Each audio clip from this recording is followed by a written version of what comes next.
નજર હવે અન્ય સમાચારો પર તો અમદાવાદમાં મદ્રેસાઓના મેપિંગની કાર્યવાહી શરૂ કરાઈ છે। જિલ્લામાં આવેલી મદ્રેસાના મેપિંગની કાર્યવાહી કરાઈ। સર્વે મામલે અમદાવાદ ડીઈઓએ બોલાવી એક બેઠક। મદ્રેસાઓમાં અભ્યાસ કરતા બિન મુસ્લિમ બાળકોનો સર્વે થશે। મદ્રેસામાં બીયુ પરમિશન ફાયર સેફટીની તપાસ થશે। મદ્રેસાઓની સ્કેન કોપી સાથે હાજર રહેવા અધિકારીઓને ફરમાન કરવામાં આવ્યું છે। સ્કેન કોપી સાથે હાજર રહેવા અધિકારીઓને પણ ફરમાન કરાયું છે। ત્યારે મદ્રેસાઓના મેપિંગની કાર્યવાહી શરૂ કરવામાં આવી છે। જિલ્લામાં આવેલી મદ્રેસાઓની મેપિંગની કાર્યવાહી શરૂ કરાઈ છે। આ સર્વે મામલે અમદાવાદ ડીઈઓએ મહત્વની બેઠક બોલાવી ચર્ચા વિચારણા કરી છે અને અભ્યાસ કરતા બિન મુસ્લિમ ઓનલાઈન પર સંવાદદાતા સંજય ટાંક જોડાઈ ચૂક્યા છે। સંજય, મદ્રેસાઓની મેપિંગની કાર્યવાહી થશે, વધુ જાણકારી।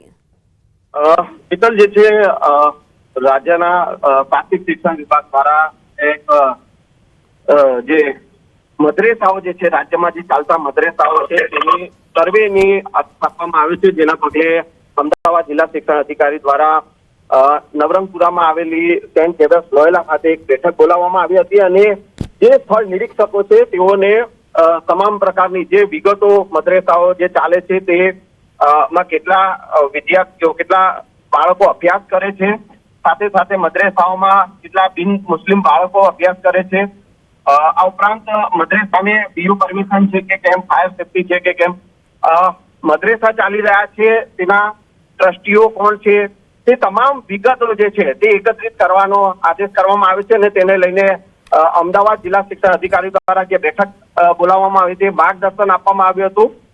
જે સ્થળ નિરીક્ષકો છે તેઓ જે સ્થળ તપાસ કરશે અને તેનો એક રિપોર્ટ તૈયાર કરવામાં આવશે અને એ રિપોર્ટ જે છે તે પ્રાથમિક શિક્ષણ વિભાગને સુપરત કરવામાં આવશે।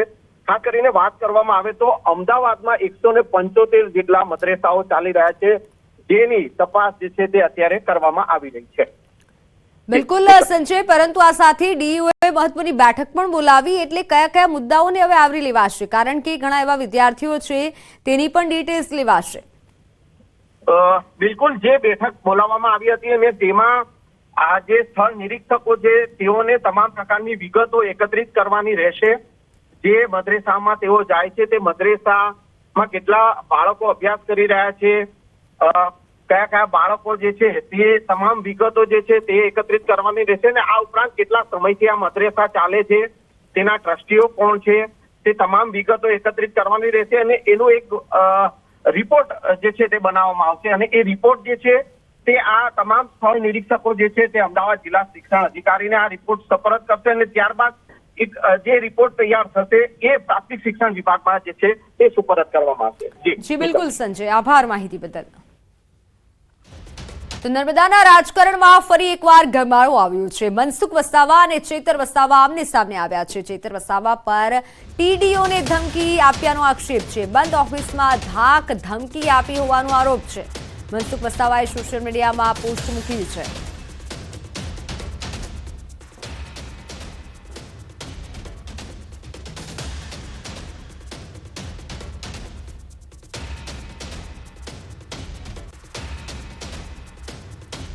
મનસુખ વસાવા અને ચેતર વસાવા બંને વચ્ચે રકઝક થઈ। બંને નેતાઓ પહોંચ્યા હતા ટીડીઓ કચેરીએ। ટીડીઓએ ભાજપ આપના કાર્યકર્તાઓનો જમાવડો। ટીડીઓ કચેરી બહાર બંને વચ્ચે રકઝકના દ્રશ્યો સામે આવ્યા હતા।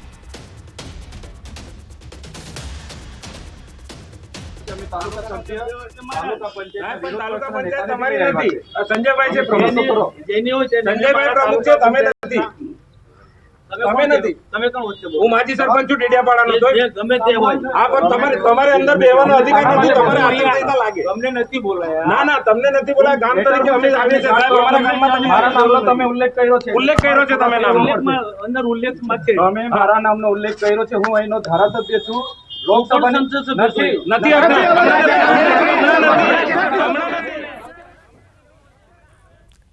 પોલીસને ઉગ્ર રજૂઆત સમયે ચેતર વસાવાનું નિવેદન। મનસુખ વસાવા ડેડિયાપાડાના રહેવાસી નથી તેવું નિવેદન ચેતર વસાવાએ આપ્યું। હાલ મનસુખ વસાવા પાસે કોઈ હોદ્દો પણ નથી। કેમ તાલુકા પંચાયતમાં 1 કલાકથી બેઠા છે તેવા સવાલ ચેતર વસાવાએ ઉઠાવ્યા। મનસુખ વસાવાને કચેરી બહાર બોલાવો। એમને છે ને એ પોતે ડેડિયાપાડાના નાગરિક નથી એ પોતે હમણાં કોઈ પદ પર નથી બરાબર. હમણાં લોકસભાની ચૂંટણી ગઈ છે, 4 જૂને રિઝલ્ટ આવશે ત્યારે જે તે વ્યક્તિ ચૂંટાય, હું ચૂંટાય કે એ ચૂંટાય એ પદ પર રહેશે, સાંસદમાં એ રહેશે બરાબર. આજે તાલુકા પંચાયતમાં કયા હોદ્દાની રૂએ એ ખુરશીમાં બેઠા છે કલાકથી, બધાને શું કરવા બોલાવ્યા છે? પદાધિકારી જેટલા તાલુકાના સભ્યને બોલાવ્યા છે, અમે બધા તાલુકા સભ્યને લઈ આવ્યા છે. વિરોધ પક્ષના નેતા બી છે અમારા, વિરોધ પક્ષના નેતાને બી લઈ આવ્યા છે. એટલે એમને છે ને બહાર બોલાવો અને ચોખવટ કરાવો અહીંયા, અને ટીડીઓને બી બોલાવો અને બધા ઉપરાણ આવે તમે બી બંધ કરો, એમને બહાર બોલાવો અને ચોખવટ કરી. અમે તો અહીંયા સ્થાનિક છે, આખી રાત જ અહીંયા બેસીશું. દર વખતે ટેપ પડી ગયેલી છે એ લોકોને. ચૈતર વસાવાએ નર્મદા ડીવાયએસપી લોકેશ યાદવને રજૂઆત કરી. પોલીસ ખોટા કેસ કરશે તો અમે સીધા પોલીસ સાથે ઘર્ષણમાં ઉતરીશુંનું કહ્યું. નર્મદા પોલીસ તટસ્થ કાર્યવાહી કરે તેવી રજૂઆત પણ કરી. ડેડિયાપાડા ખાતે હજારો લોકો આવશે અને કોઈ પણ વિષય વસ્તુ બગડશે તેની સંપૂર્ણ જવાબદારી મનસુખ વસાવાની રહેશે તેવું પણ જણાવ્યું. નિષ્ઠાથી ભૂતકાળમાં અમારી સાથે ઉપરના લોકોના દબાણથી ખોટા કેસો થયા છે. આ વખતે કરશે તો અમને કોઈ વાંધો નથી, પણ અમે ખુલ્લા મેદાનમાં પછી તમારી સાથે ઘર્ષણમાં આવીશું, પોલીસ સાથે ઘર્ષણમાં આવીશું. એ ચોખ્ખી વાત છે. હવે અમે નથી સહન કરવાના. બહુ સહન કર્યું છે. કાયદો કોઈ પણ હાથમાં લે, કોઈ પણ પક્ષનો હોય, બરોબર છે, તો પોલીસ વિભાગ અત્યાર સુધી તમને મારો અનુભવ કામ કરશે. હા બસ તટસ્થથી તમને એવું લાગે છે તમારું અમે તમારા તમને રજૂઆત કરવા આવીશું, એસપી સાહેબને કહીશું કે આ ખોટું થયું છે, તમે જો નહીં ઇમ્પ્લિમેન્ટ કરશો તો અમે ખુલ્લા આવી જઈશું. વાત સુરતની. સુરતના અબ્રામા ખાતે ત્રિમંદિરનું મુખ્યમંત્રી ભૂપેન્દ્ર પટેલના હસ્તે ખાતમુહૂર્ત થયું. 7 વીઘા ભૂમિમાં નિર્માણ પામશે આ ભવ્ય ત્રિમંદિર.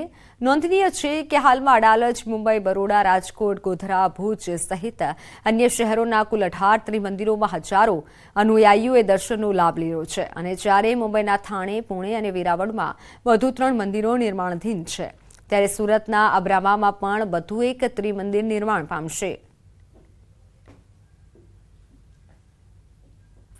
7 વીઘા ભૂમિમાં નિર્માણ પામશે ત્રિમંદિર. દેશમાં કુલ આવા 18 ત્રિમંદિર આવેલા છે. અબ્રામા ખાતે હવે બીજું એક ત્રિમંદિર બનશે. પંચમહાલમાં બોગસ લગ્ન નોંધણી પ્રકરણમાં ખુલાસા થયા છે. આજે દસ્તાવેજની ચકાસણીનો રિપોર્ટ ડેપ્યુટી ડીડીઓને સોંપાશે. 571 દસ્તાવેજની ચકાસણી, 465 મળ્યા છે, 106 દસ્તાવેજ નથી મળ્યા. ટીડીઓએ દસ્તાવેજ વગર નોંધણી કર્યાની આશંકા જતાવી છે. ત્યારે શહેરા ટીડીઓએ 571 દસ્તાવેજોની ચકાસણી કરી હતી. 106 દસ્તાવેજ અંગે તપાસનો ધમધમાટ શરૂ કરાયો છે અને જે 106 ડોક્યુમેન્ટ નથી મળી આવ્યા, જે કોના છે અને કેમ રજૂ નથી થયા તે અંગે પણ તપાસ કરવામાં આવશે. 7 લગ્નની નોંધણી અન્ય રાજ્યોના યુગલોની થઈ. શહેરા ટીડીઓની તપાસમાં મધ્યપ્રદેશ, ઉત્તર પ્રદેશ, રાજસ્થાન અને મહારાષ્ટ્ર રાજ્યના 7 યુગલોના લગ્ન નોંધણી થયાનું બહાર આવ્યું છે. શહેરાના પલાદ્રા ગ્રામ પંચાયતના તત્કાલીન તલાટી પીએમ પરમારના કાર્યકાળ દરમિયાન થયેલી લગ્ન નોંધણીમાં બોગસ લગ્નની નોંધણી થઈ હોવાનો આક્ષેપ બાદ તપાસ હાથ ધરાઈ, જેમાં શહેર ટીડીઓએ દસ્તાવેજોની ચકાસણી કરી પંચમહાલ નાયબ જિલ્લા વિકાસ અધિકારીને સોંપાશે. 465 ડોક્યુમેન્ટ મળી આવેલ છે. 106 ડોક્યુમેન્ટ કોઈ પણ જાતના મળી આવેલ નથી અને લગ્ન નોંધણી થયેલ હોય એવું લાગે છે. અને એની અંદર જોતા અમુક ડોક્યુમેન્ટની અંદર થોડીક વિસંગતતાઓ પણ જોવા મળેલી છે.